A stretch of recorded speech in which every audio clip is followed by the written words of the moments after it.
Ja'Lynn Polk will wear number 1 for your New England Patriots, but can he be number 1? That and Giulani Tavai signs an extension. Stick around. You're about to be locked in to the Locked On Patriots podcast.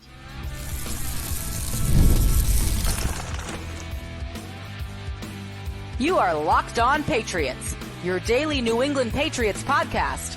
Part of the Locked On Podcast Network, your team every day. Hello to all of you Foxborough faithful, and thank you once again for making Locked On Patriots a daily part of your New England Patriots coverage. Don't forget, Locked On Patriots is not only a proud part of the Locked On Podcast Network, your team every day, but we are also free and available on all platforms, including YouTube. So smash that subscribe button, download and follow Locked On Patriots wherever you're getting your podcasts to ensure that you get the latest episode as soon as it's available.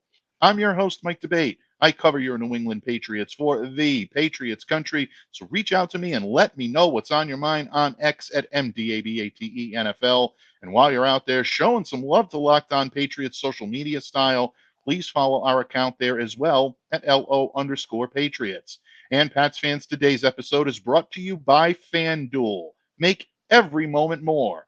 As playoffs wind down, the sports stop sporting like we want them to. But this summer, FanDuel is hooking up all customers with a boost or a bonus daily. That's right. There's something for everyone every day all summer long. Visit FanDuel.com/lockedon to get started. And Pats fans, it is Mailbag Day here on Locked On Patriots. A lot of questions regarding pass catchers.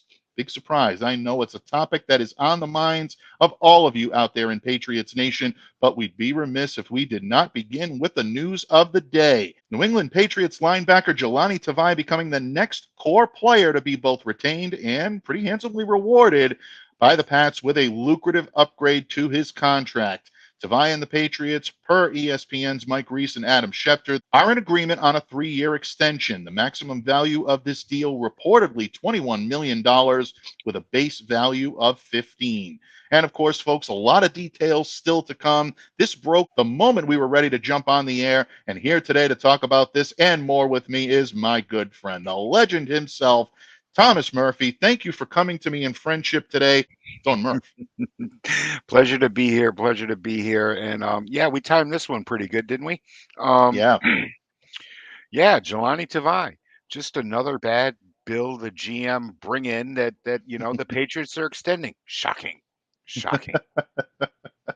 In a lot of ways, Murph, you're right. I mean, and we've heard this from Gerard Mayo, from DeMarcus Covington, that we don't want to reinvent the wheel on defense. That defense worked very well last year. You're adding in arguably your top pass rusher in Matthew Judon coming back healthy and motivated to not only earn his own contract, but also prove to the league that he's still one of the most fearsome pass rushers anywhere in the NFL. Then you're looking at adding in a potential lockdown corner in Christian Gonzalez that did not play last year, save for 3 and maybe a quarter games that he played in the NFL. So you're adding 2 very high-level talented defenders to a defense that was already ranked top 3 in run defense and top 10 in overall defense. So there isn't a need to reinvent the wheel. And bringing back Giulani Tavai, I think, is absolutely brilliant. Over the course of the last couple of years, this guy has proven his worth in the middle part of that defense. Again, Detroit released him after 2 years. This is a kid that came in the league as a second-round draft pick. And, there was prowess. There was definite talent that the Detroit Lions saw there. They thought his downs outweighed the ups. So obviously their loss was the New England Patriots' gain, and it has been. He's been a key member of that front seven, a key member of that linebacking core, and he'll continue to be. Played in all 17 games last year. He started 16. 74% of New England's defensive plays he was on the field for. 110 tackles last year. That's a career high. He had 5 of those go for a loss, 5 pass breakups, 4 quarterback hits, 2 interceptions, 2 forced fumbles, and 1 sack. That shows you he's got his hand in just about every aspect, every area of defense for the New England Patriots. He had the 4th best PFF grade among linebackers with at least 500 snaps. Again, this kid just continues to show his value. He continues to show what he's worth to this franchise, to this club. And I know some people may look at it and say 21 million, base of 15, that's a little bit high. I don't see that in terms of the value he provides to this club. I think this is great all around for the Patriots and mostly for Giulani as well. Yeah, especially for Giulani as well. That's a nice payday for him. Um, yeah, I do think it's a bit much compared to other guys in the league, and seeing what he does on the field. But what you have to understand is, once again, that this is this is somebody who if he comes out, okay, if he comes out and does what he did last year, this is an excellent deal. Hmm. Okay, if he hits free agency and ends up out on the open market, he's going to get more than what the Patriots did. The question is he going to do that? All Yeah. right. Could you have sat back and waited to see if he put back to back years together like that? Could you sit back and wait and see if he does this when Bill Belichick is not coaching that defense?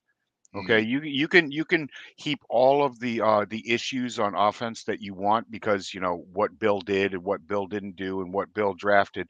But at the end of the day, Bill Belichick still ran this defense last year, and it was a pretty damn good one. Let's see how it works going forward. I think it's still going to be a fine defense. Yeah, absolutely. And I think the way Jelani has played the last couple of years has shown his versatility. It's shown his ability to adapt. Don't forget, this is also a stalwart in special teams alignments as Right. well. 359 snaps last year in the kicking game. So that's going to continue to be a big time help for the Patriots. That's Will a lot of line snaps. It is for a linebacker and someone who's as valuable and as vital to that Right. linebacking core as Giulani Tavai. You don't want to see him out there in special teams packages with the risk of getting injured. Rob Gronkowski got injured on a Yep. special teams play that Right. really ruined his season. Yep. And, you can make the argument that he shouldn't have been out there to Nope. throw that block. A lot of people criticized Bill Belichick and Yeah. the Patriots brain trust at that One of time for them. putting him out there. I think it was valid. And, Yep. so at this point, you want to see him play more in his own natural habitat. But again, that versatility, I think, made it something the Patriots didn't want to find out in terms of whether or not he'd test free agency and what he'd get on the open market. He's locked up now for the next 3 years, and the Patriots have their core guys Hmm. in the fold, and they will continue to have their core guys in the fold. Folks, it is just scratching the surface here on Locked On Patriots because, as Murph and I talked about earlier, it is Mailbag Day, and overwhelmingly, our everydayers wanted to know about the wide receiver core. As a matter of fact, Murph, for those that are viewing this podcast, you can see I've got Patriots Receivers Preview Part 1. Yeah, we're going to have to do 2 mailbag episodes on the receivers. That's Right. how many questions there were on this Part unit. one. And we're going to continue that today. So, folks, continue to stay locked into Locked On Patriots as more information comes in regarding the Tavai extension. Pretty safe bet that someone who knows a thing or two about contract extensions is going to be joining us as soon as possible to give us all of the information we need with regard to the Patriots' finances. So, keep that one under your cap for just a moment. But here today, Murph, we're going to pivot very quickly and we're going to go to the mailbag because there were several questions that made the cut. And Murph and I are going to talk about those in just a moment, including whether or not the Patriots' top draft pick, not named Drake May, can be the number one wideout in that room. Murph and I are going to discuss that and so much more when this episode of the Locked On Patriots podcast continues, a proud part of the Locked On Podcast Network, your team every day. This show is sponsored by BetterHelp. Locked On listeners, summertime can be a fun time, but it can also be a time where everyone around you seems to be living a life that you'll only see in a Hollywood movie. You might find yourself getting caught up and wishing your life looked a lot like someone else's. Well, that kind of comparison can be the thief of joy, and it's easy to envy other people's lives. It may look like they have it all together, but in reality, they probably don't. Therapy can help you focus on what you want instead of what others have, so you can start living your best life. It's helpful for learning positive coping skills and how to set boundaries. Most of all, therapy empowers you to be the best version of yourself. If you're thinking of starting therapy, give BetterHelp a try. It's entirely online, designed to be convenient, flexible, and suited to your schedule. Just fill out a brief questionnaire to get matched with a licensed therapist and switch therapists at any time for no additional charge. Stop comparing and start focusing with BetterHelp. Visit betterhelp.com/lockedon today to get 10% off your first month. That's BetterHelp, BetterHelp.com/locked-on.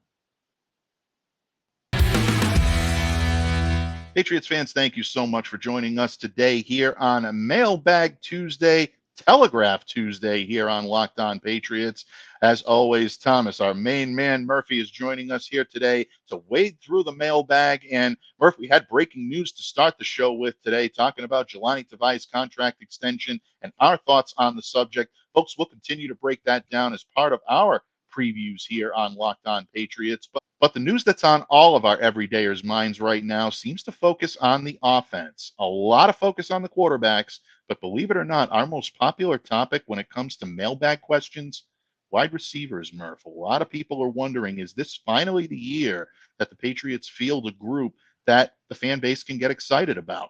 We've had some pretty good wide receivers come through the doors here in New England. A couple of them are still on staff, whether it be a veteran like Kendrick Bourne or whether it be a second-year phenom like Demario Douglas. But beyond that, there's still a lot of uncertainty, and a lot of our everydayers have thought that. So, oh, great sage, we are pulling upon your wisdom and counsel once again.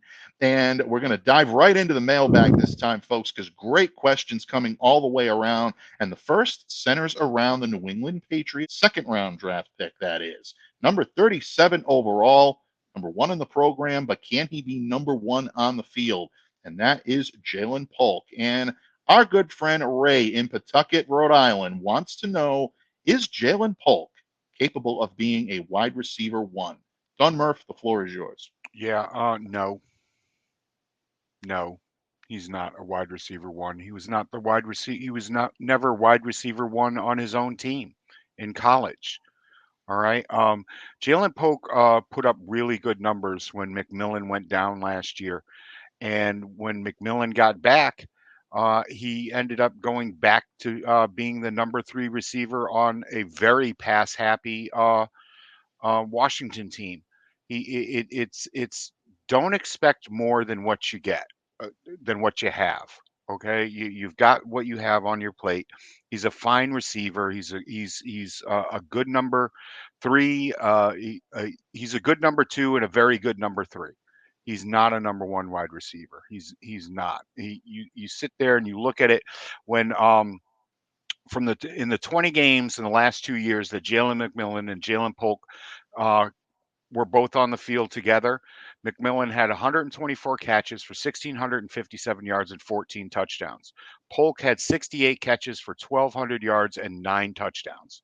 All right, those are just facts, and that's what you're going to get here. That's not a bad receiver, but I mean, Elliott Wolf ended up with the last guy in every run in the draft. He ended up with the third quarterback, the seventh wide receiver, and he ended up no, I'm sorry, he ended up with the first right tackle that got taken off but he was thinking that he could move him to left tackle, and you can't.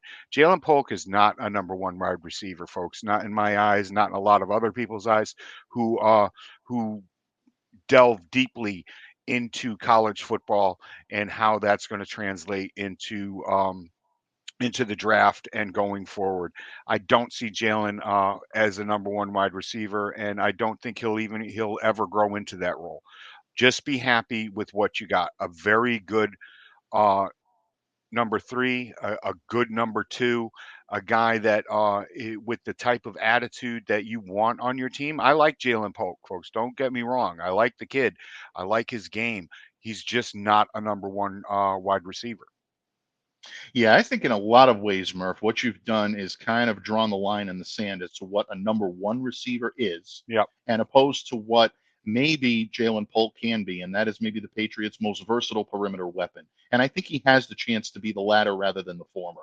A Right. true number 1 is someone that can consistently, quote unquote, take the top off the defense, get Right. deep, be able to make those plays consistently, draw the double team, draw sometimes a triple team, because you need to contain this guy in order to be able to contain their offense. I don't necessarily know if Ja'Lyn's going to command that type of defensive strategy from the Patriots' opponents this season or even beyond. Here's where I really love this kid, and that's the skill and the power at the catch point. You look at the offense he thrived in Washington last year, Murph.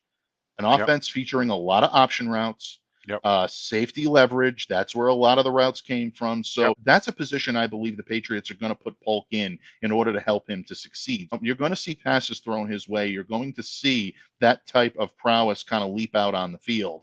But again, I think it really comes down to whether or not he's going to be your go-to guy on every single throw, someone who has to be accounted for on every alignment, on every throw. That's a number one wide receiver because he's someone that always has to be accounted for. Opposing defenses are going to game plan to try to shut him down.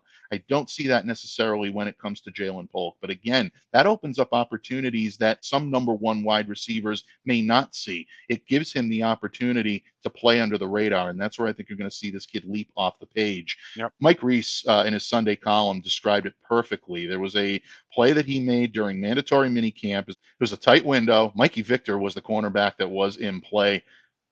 Ja'Lynn goes up, makes the contested catch, and really his teammates were whooping it up around him. Everybody Yep. was on their feet. It really was that type of play that you see a savvy veteran make in order to make an example and really motivate his teammates. Ja'Lynn is doing this right from the Yep. get-go. This kid not only has the ability, but he's also got the extra motivation as a rookie to go out and to make his team better. This kid will be a very good wide receiver here in the NFL. Right. But I agree with Murph. If you're looking for someone that's going to be that type of wide receiver one, yeah, I think the Patriots may still be a little ways away from determining who's going to get that role. Yeah, he's not a Brandy Ayuk. He's not a Nico Collins. He's not Amon-Ra St. Brown, who, yes, I wanted the Patriots to take so badly, so badly. Yeah, But that's not what you're getting, folks. You know, be happy with what you're getting. Be happy with a guy that's gonna fight for every catch. Who's gonna do a little bit of something okay. after the catch, a little bit, Okay. and and uh and yeah, just enjoy the ride because he's fun to watch. Just don't put so much on him that you think he's going to be that, one of the guys that I was just talking about here. That's not him. He's not Justin Jefferson, please.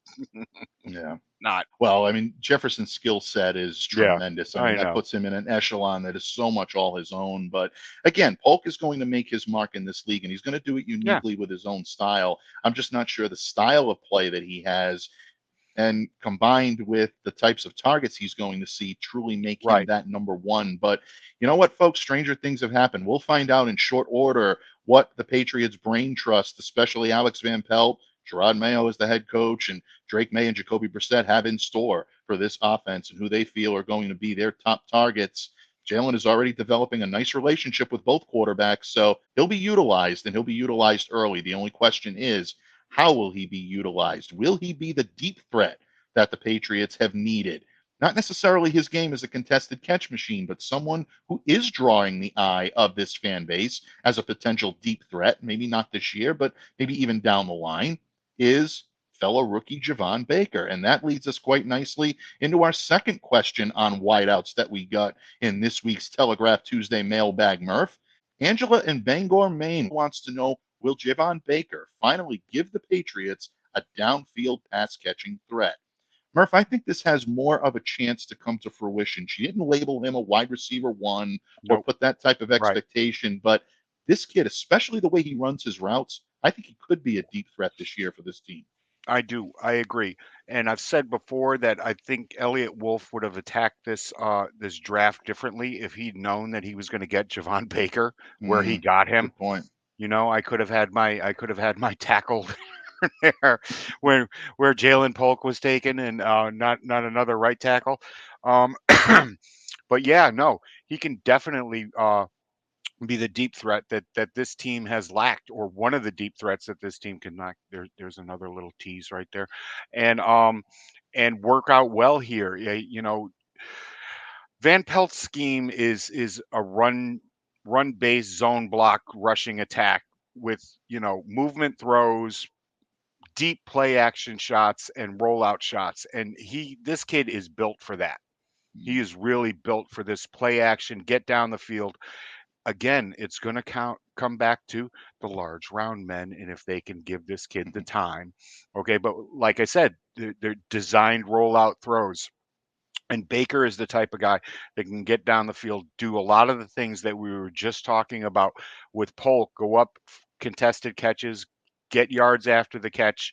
But no, I think he's perfect for this offense. I think it was a fantastic pick. It was my favorite pick of the draft. Was grabbing this kid. Yeah, I think a lot of people were excited about Javon Baker. I know Javon was excited. Yeah, He joined us on a conference call shortly after being drafted and said, "Get your popcorn ready." And he had a little bit of a chip on his shoulder that yeah, he lasted that long and was not chosen on day 2 or on day 1. The fact that he had to go and be a day 3, I think really bothered him. right. And I think at that point, I think he Huge looks chip, at it now huge that chip. he wants to prove all these guys wrong. And look, this kid has got it. He's fast. He has the speed. One of the smoother route runners, Murph, that I think we scouted during this draft cycle. This Hmm. kid has the ability to get out, really effective at the top of his routes. And that's where a solid offensive line comes in. If you can Right, be smooth right from the top of your route, I think that really proves an awful lot about the way that you're able to get open and the way that you're able to use your athleticism.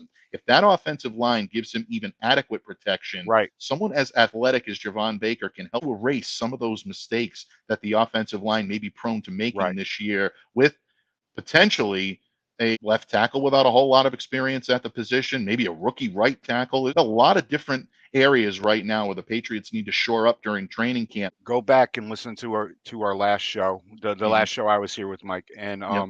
and take a listen to what we had to say about this offensive line and where we had everybody lined up. It's gonna go back to that and how well they do it. But this offense is really built for this kid. It really is. The what I talked about earlier. You know, we all know that Drake May is the type of passer who likes to throw the ball downfield. He had 121 passer rating on deep throws. That's per Pro Football Focus last year. He was third in all of college football on his deep passing grades. Mhm. 40 of 84 for 1,450 something yards. He threw 13 touchdowns and just 4 interceptions on throws of 20 with 20 plus air yards on it. Mhm. So he's somebody that can get the ball down there. We're not sure when he's going to get started. I'm not sure how much really Jacoby Brissett's arm has left in it, but remembering from seasons gone past, Jacoby's able to make those throws too. So Baker is somebody that I'm really looking forward to seeing in this offense with these two quarterbacks. And yeah, without a doubt, I think that he's one of the pieces that is going to be able to come in here and actually do something in that long game. Give the Patriots that long threat that they have not had in a very, very long time. And he's got I the love it. swagger. He is not Yeah. afraid to show his prowess right off the bat. He pull the old Top Gun line. I like that in a pilot. You Yep. like that in a wide receiver. You want guys that are going to go out there and have that confidence to be able to play and play their game early. So all eyes are going to be on the wideouts and especially the rookies. We've talked a lot about the rookies, but two veterans on this team may be fighting for their roster lives come the end of this month into August. A lot of people wondering whether or not either JuJu Smith-Schuster or Tyquan Thornton may have played their final regular season game in New England. That's a question that we're going to answer in just a moment when this episode of the Locked On Patriots podcast wraps up right here on the Locked On Podcast Network, your team every day. Listen up, Locked On listeners. We all love sports. I love sports. In fact, I love them so much, I never want them to stop. But as the playoffs start winding down, we get fewer games, and the sports aren't sportsing like we want them to. But FanDuel lets me keep the sports going whenever I want. All I have to do is open up the app and dream up bets anytime I'm in the mood. And this summer, FanDuel is hooking up all customers with a boost or a bonus daily. That's right. There's something for everyone every day, all summer long. So head over to fanduel.com/locked on and start making the most of your summer. That's fanduel.com/locked on. FanDuel, official sports betting partner of Major League Baseball. Patriots fans, thank you once again for joining us. A multifaceted show today here on Locked On Patriots. Murph, of course, we opened with breaking news and Giulani Tavai signing a contract extension with the Patriots, 3 years, $21 million with a base value of $15 million. We gave our thoughts on that. Talked a lot about the rookie wide receivers and Ja'Lynn Polk and Javon Baker, but it's time to talk a couple of veterans, one savvy veteran and one veteran that might be playing for his roster life here in New England. I'm talking about wide receivers JuJu Smith-Schuster and Tyquan Thornton. Mm-hmm. Now, Murph, there are a lot of wideouts on this roster right now. We know that not everyone is going to make the team. Very few of them are probably even going to make the practice squad. So a lot of receivers are going to end up on the cutting room floor. And a lot of people within this fan base right now believe that because of their lack of production on the field, maybe one of these guys on the outside looking in. And as a matter of fact, that's how we're going to wrap up today's mailbag, because Eric in Wakefield, Massachusetts wants to know who is more likely to make the Pats roster. Is it Tyquan or is it JuJu? Murph, I'm going to give this one to you first. Based on contract details, based on experience, based on promise, who do you believe has the more inside shot to make this roster? It depends on health and not just their own. All right. It depends on the health of Kendrick Bourne. Okay. It's Kendrick's Bourne knee, not just JuJu Smith-Schuster's knees, as to whether or not who's going to make this roster out of the two of them. Javon Baker, it depends on how well he does in camp. Is he going to make Tyquan redundant? Okay, I don't think Tyquan is redundant, and I'm going to get to that. I think the guy who should make the roster is Tyquan Thornton. I really do. I think JuJu's knee, while it felt better in mini camps and stuff, I just think that it's beyond repair, and that he's going to end up either making the squad because Thornton is on PUP to start the season, and they need somebody in that spot, another veteran. But I believe that with this offense that they want to run, that Tyquan is going to be another piece to stretch that field that they don't really have many of. I agree with you 100%. I do believe if it's based on projection, if it's based on current talent, if it's based on fit within the offense, yeah, I believe you give Tyquan Thornton an opportunity to make this roster, because the speed that this kid has in terms of being able to take off and be a deep threat on every single throw, and he's got it. Yep, he's got it. It's just being able to stay on the field. Yeah, there were a couple of drops last year, but there was a lot of rust to shake off. I understand that, but it's whether or not this kid can take a hit, can land on a shoulder, and get back up and do it again and again, is going to determine whether or not he makes this team this year. Yeah, there's a lot of different factors into this, but I think Tyquan is going to end up coming out of camp on top of it if he can stay on the field. There are a lot of factors that are going to go into seeing which one of these guys makes the final roster, and it basically it comes down to health. All right, how healthy JuJu is, how healthy that knee is, and how healthy not only Tyquan can stay, but how healthy Kendrick Bourne is. Very good point. If Kendrick Bourne is going to come back, game 4, game 5, maybe it makes JuJu redundant, because of all the other pieces and who you need to fill out that room and the roles that they're going to play. Because Smith-Schuster, I don't see as he's a slot guy to me. Yeah. He's that guy that you want breaking in and catching the ball and getting yards after the catch. That's why Bill wanted him, and Bill, maybe looked the other way and just saw what he was able to do in the playoffs a couple of years ago and said, "Yeah, I can get a couple of years out of that. Let's see what we can do." And but no, I think out of all the Bill signings, that he's going to be the first one cut. Yeah. And I think a lot of people right now are looking at this and saying, yeah, on paper, he is the easiest cut. Maybe not contractually, though. And I will get into that in just a moment, because there are advantages to keeping him on the team monetarily. And that may end up forcing the Patriots' hand. But when you look at JuJu Smith-Schuster's abilities, I think you summed it up perfectly.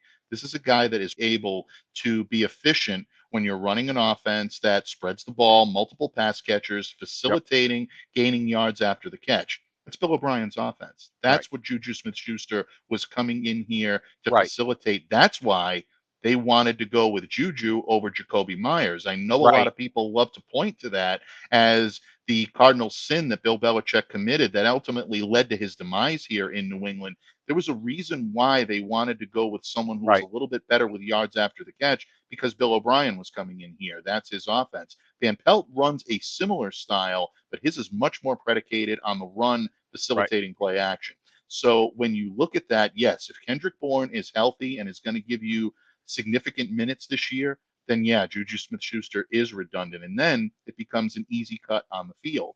Here's where you run into the problem, though, with JuJu Smith-Schuster. When you look contractually at what the Patriots would have to do to cut him, yes, they wouldn't go in the hole. There would be a cap savings. We're looking at about $648,000. That's not a tremendous amount of cap space or savings for a guy that could give you more production than that amount is going to be worth. So he's not going to be a cap casualty. Now, here is the interesting rub when it comes to him. If you trade him, if you can find a trade partner, the Patriots stand to save about $7.6 million against the cap.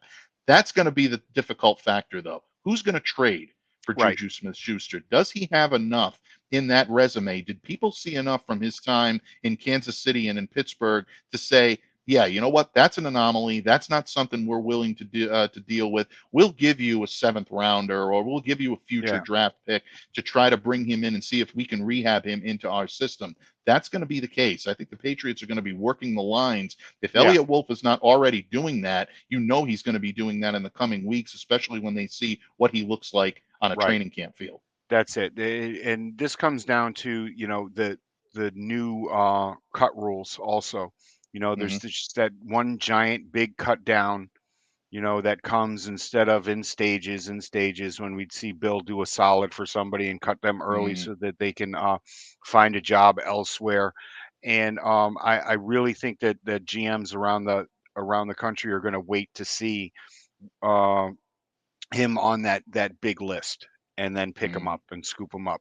But if they can find a trade partner, by all means, go ahead. It's just the fact that are enough people out there going to see that he's healthy, in the amount of time that he has to showcase it. Yeah, that's going to be the big question. And I think it already is the question that a lot of people have on their minds. And one of the reasons why they're saying that even if you do cut him and only save a little bit in terms of cap, take a $9.6 million dead cap hit in order to cut him. But is it worth it at that point in order to be able to cultivate the young talent that you have here in New England? And Thornton adds a dimension that JuJu does not, and that is the ability to carry the ball out of the backfield as a jet sweep option. Look at what he did against the Cleveland Browns a couple of years ago. Receiving touchdown, rushing touchdown. This kid's more versatile than you give him credit for because of the speed. Added a little bit of bulk during the offseason. We'll see if that helps when it starts to get a little chippy during training camp. So to answer your question, Eric, I think Murph is in agreement with me. I don't mean to put words in your mouth, my good friend, but Tyquan seems to be the guy who's more likely to make the roster, and I think he's the guy that makes more sense to make the roster at this point, even though the Patriots would be facing a little bit of a financial lull if they do cut JuJu loose. You're looking at the future. You have the cap space right now to be able to withstand that hit. This might be the time to do it if they're going to cut ties. That's it. Perfectly said. What can we say? Another home run, another great job from our everydayers out there that continue to knock it out of the park when it comes to great questions, our positional previews, and we even sprinkled in a little Giulani Tavai to open the show. So to Ray, to Angela, to Eric, a tip of the cap to all of you for great questions. And don't forget, continue to send them in because Murph is going to be back here several times between now and training camp to answer your great questions as we prepare to break down every position on the Patriots roster as we head into training camp on July 24th when the Patriots will finally take the field. In the meantime, my friend, what can I say? Thank you for always being there for the handoff when I need you. Thanks for dropping by today and for being very versatile in your own right. Talk about versatility. Murph is the definition of that. Didn't even tell him we were going to talk Giulani Tavai today. He came prepared for it. He was ready. Boom. Absolutely cannot ask for more. Never mind that, my friend. No, you, hey, you. You're very good. Yeah. You got a gift, my friend. You're Thank very good. You're very good. You're very good. All kidding aside, folks, we love having the Conor Murphy Fisto himself on here each and every week, multiple times per week. Before I let you go, my friend, please, the floor is yours. Let everyone know where they can interact with you and what you got marinating in Murph's kitchen from now till the next time you grace our airwaves. Yeah, you can get to me on Zitter at TMurph207. Stop by, say hi. I say hello to everybody. I get back to everyone. I'm one of those guys. And of course, you can read me at diehardbostonsportsfans.com. I'm right now. I'm doing my way too early roster projections for the Patriots. I give a tip of the cap to my good friend, the Conor Murphy Fisto himself, the legendary Thomas Murphy, for dropping by here today. And once again, I encourage all of you to stay safe and to stay well and to be the change you wish to see in the world. On behalf of Thomas Murphy, I'm Mike Debate. Have a great day, and we'll see you back here again tomorrow on Locked On Patriots. Peace.